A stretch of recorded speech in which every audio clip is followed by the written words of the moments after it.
तो कुछ पसंद आ रहा है या नापसंद आ रहा है? मेरे को पसंद आ रहा है, बहुत ज़्यादा पसंद आ रहा है। क्या? कल्याण ज्वेलर्स और टाइटन बेचने के लिए। अच्छा, हाँ। हाँ, कई बार लोग बोलते बहुत मंदी का मार्केट है, क्या खरीदूं क्या? भाई जिसको मंदी का मार्केट खरीदना ही है फिर पुट तो खरीद ही सकते हो। भाई आपकी वो खरीदने की अर्जी भी सेटिस्फाई हो जाएगी, है ना।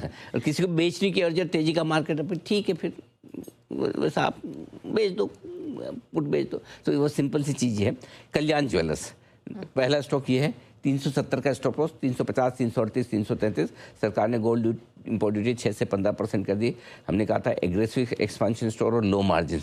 लगातार 2 दिन से हमारी रिकमेंडेशन लिस्ट में मुझे लगता है आज भी 4-5% जितनी गिरावट और बनती इन ज्वेलरी कंपनियों में, तो आज भी इन पर भारी पड़ेगा ये पूरा डिसीजन। चलिए, तो ये जो निर्णय है उससे के साथ ही हमने आपको बताया था कि ज्वेलरी स्पेस में अब आपको खरीदारी का एक्शन नहीं रखना है, प्रेशर दिखेगा, और एग्जैक्टली वो रिकमेंडेशन काम आई है।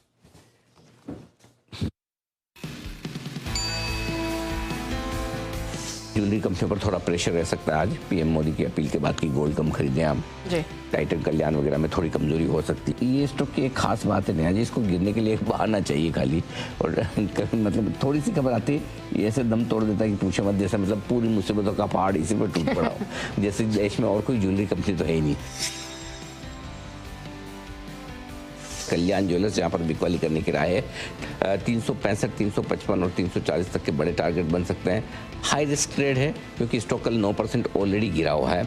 मोस्ट वल्नरेबल ज्वेलरी स्टॉक है, उसकी 2 वजह। एक तो इन्होंने स्टोर एक्सपेंशन बहुत ज़्यादा किया है, तो उस वजह से इनकी कॉस्ट बढ़ गई है, और दूसरा सबसे कम मार्जिन पर ये बिजनेस करते हैं। तो इसलिए अगर जो मोदी जी लगातार दूसरे दिन अपील करते दिख रहे हैं, वो इन पर प्रेशर तो रहेगा।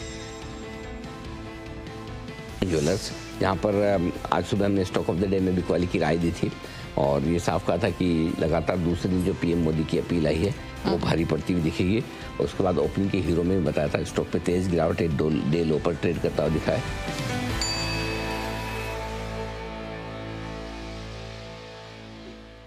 कल्याण ज्वेलर्स के अलावा टाइटन, इसके फ्यूचर्स में बिकवाली की राय, टाइटन कम गिरेगा, टाइटन थोड़ा बेहतर है। टाइटन में गैप से नीचे खुले तो शॉर्ट ना करें, लेकिन फिलहाल 4125 स्टॉप लॉस है, 4390, 3820 का टारगेट के लिए। हिंदुस्तान जिंक, इसके फ्यूचर्स में खरीदारी करने की राय है। 636 का स्टॉप लॉस होगा, 655, 665। जिंक तो बढ़िया मजबूत है ये ग्लोबल मार्केट्स में। लो, अब चांदी भी यहाँ पर और बढ़ गई।